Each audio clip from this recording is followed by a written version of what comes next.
Shalom à tous, bienvenue pour notre émission Café avec Dieu. Aujourd'hui, nous sommes accompagnés de Benjamin. Comment vas-tu, Benjamin, aujourd'hui? Oh, ça va très bien et toi? Ça va super. On a des petits passages à vous partager, en espérant vraiment que cela soit édifiant et puisse vous encourager dans votre vie chrétienne et tous les jours. Je te laisse la parole. Oui, merci. Alors, c'est un passage dans 2 Samuel 23, à partir du verset 8. Voici les noms des vaillants hommes qui étaient au service de David. Ce passage parle des vaillants hommes qui étaient au service de David, qui ont accompli des exploits. Alors, Josheb Bashebet, le Takémonite, désolé pour la prononciation, l'un des principaux officiers, il brandit sa lance sur 800 hommes qu'il fit périr en une seule fois.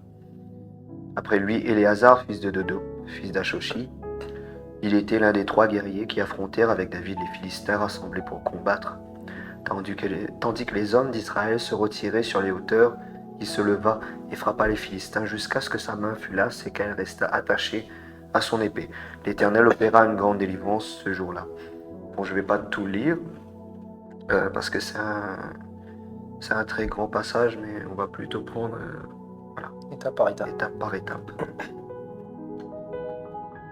Alors, je te laisse partager. Ok. Déjà, la première pensée que tu as là-dessus. Ok. Ben, ce passage me parle beaucoup, dans le sens où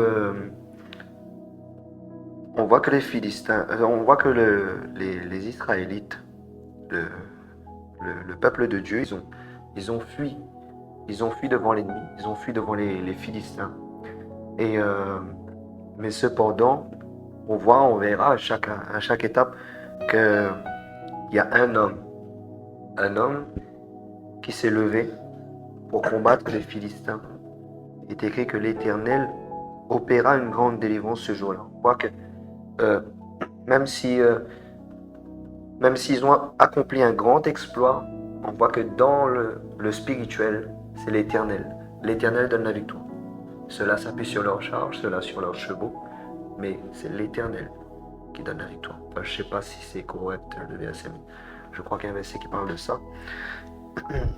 Il y a juste un truc, mais par exemple, il y a un verset qui parle de ça, qui est écrit, qui dit que nous pouvons harnacher les chevaux pour la guerre, mais la victoire dépend de Dieu. Amen. Amen, amen. La victoire dépend de Dieu, notre victoire dépend de Dieu. Nous sommes plus que vainqueurs, mais si nous y allons sans papa, si Moïse allait voir Pharaon sans Dieu, il n'aurait pas eu la victoire. Il est allé parce que l'Éternel était avec lui. Il avait l'assurance que l'Éternel était avec lui. Je crois qu'il est dit de lui qu'il avait une foi comme si qu'il voyait le Dieu invisible. Je crois qu'il est écrit ça dans Hébreu. Je ne suis pas sûr. Si on peut le rechercher pour pas dire de bêtises. En tout cas, juste un truc que je voulais rajouter là-dedans, quand tu parles du coup que c'était des vaillants hommes, des guerriers.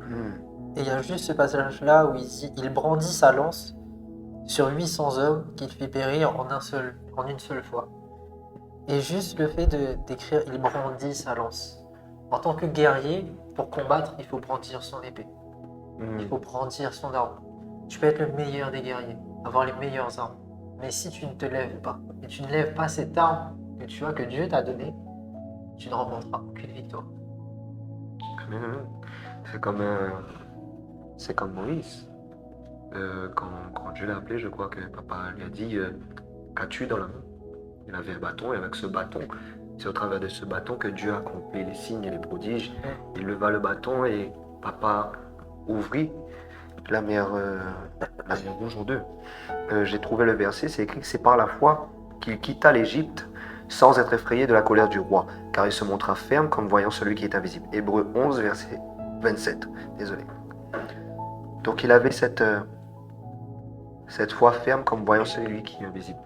Mais je veux mettre l'accent vraiment sur la vaillance. Voilà, la vaillance. Et on disait que comme si que la vaillance est aussi attachée à un lien avec l'amour, un lien avec la foi. Est-ce que tu aurais peut-être pas même la définition de vaillance? Vaillance. Alors. Ça, je peux rechercher. Ouais. Regarde ce que dit la définition sur Google et moi je regarde la Bible. D'après la Bible.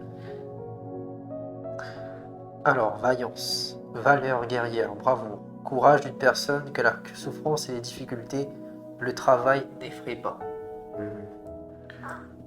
Tu peux le relire, s'il te plaît. Vaillance, valeur guerrière, bravoure, courage d'une personne que la souffrance, les difficultés, le travail n'effraient pas. Amen.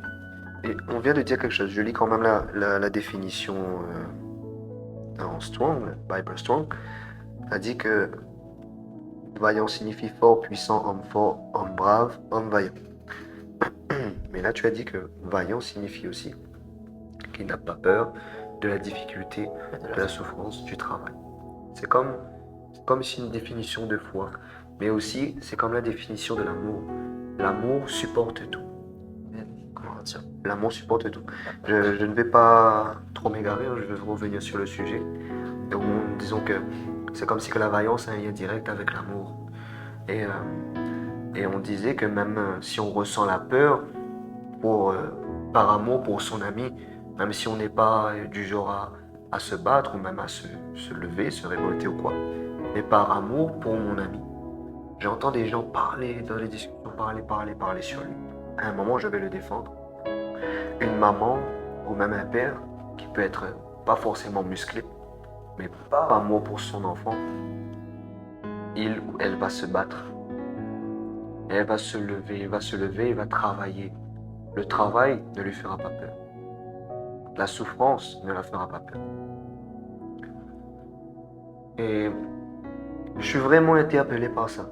Il y a vraiment beaucoup de choses à dire, mais c'est comme si vraiment, par amour pour Dieu, l'amour parfait bannit la crainte. Par amour pour papa, je vais me lever. Quand il est écrit, fais de l'Éternel tes désirs et il te donnera tes délices et il te donnera ce que ton cœur désire. Mais par amour pour papa, pour Dieu, je lui dis, qu'est-ce que je peux t'apporter, papa? Papa, qu'est-ce qui fait mal à ton cœur en ce moment? Qu'est-ce que tu as sur le cœur? Et si papa nous montre les âmes, il nous montre son cœur qui souffre de voir les âmes périr.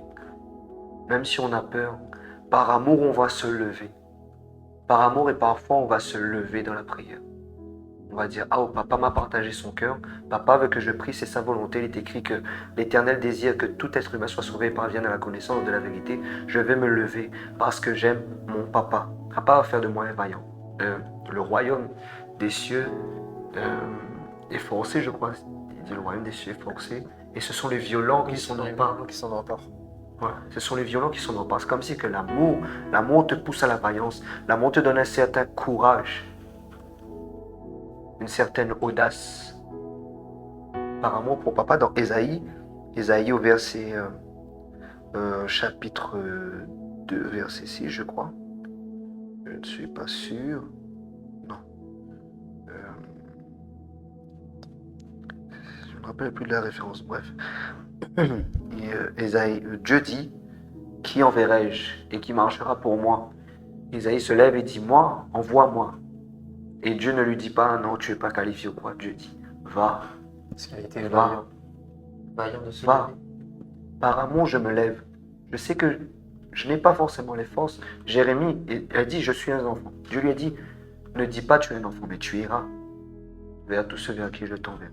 Je veux juste dire que l'amour est une force. C'est comme s'il y a un lien direct entre la vaillance et l'amour. Par amour pour papa, on va se lever. Par amour pour papa, on va devenir des violents. Mais des bons violents. Violents pour le royaume. Des violents qui se lèvent. Même, c'est écrit, l'amour parfait bannit la crainte. J'ai déjà expérimenté que par amour pour une personne, des fois j'avais peur quand tu entends plein d'enseignements, tout ça, j'avais eu certaines peurs par rapport à l'ennemi, par rapport aux présailles ou quoi. Mais par amour pour une personne, je voyais une personne souffrir, qui a besoin d'être guérie. Je me suis levé, c'est comme si que cet amour m'a donné une sorte de vaillance, une sorte d'audace sur le coup, où je me suis levé dans la prière et j'ai prié. Mais j'ai prié malgré la peur. L'amour parfait bannit la crainte. Et c'est comme si que l'amour, je ne saurais pas dire exactement, mais l'amour te rend vaillant. Je ne veux pas trop prendre la parole, mais voilà, désolé. Même si on n'a pas de café, mais de votre café va refroidir. Mais par contre, c'est très intéressant ce que tu dis et je pense que dans les prochaines émissions qu'on aura, on pourra encore partir là-dessus. Oui. Aller encore plus sur l'amour et ce côté-là entre amour et vaillance, amour et force. Amen. Donc, on vous laisse aujourd'hui pour cette fin d'émission. On espère que cela vous a touché, vous a aidé et comprenez-le. Soyez vaillants et aimer les gens donne de la vaillance. Amen. Shalom. Shalom.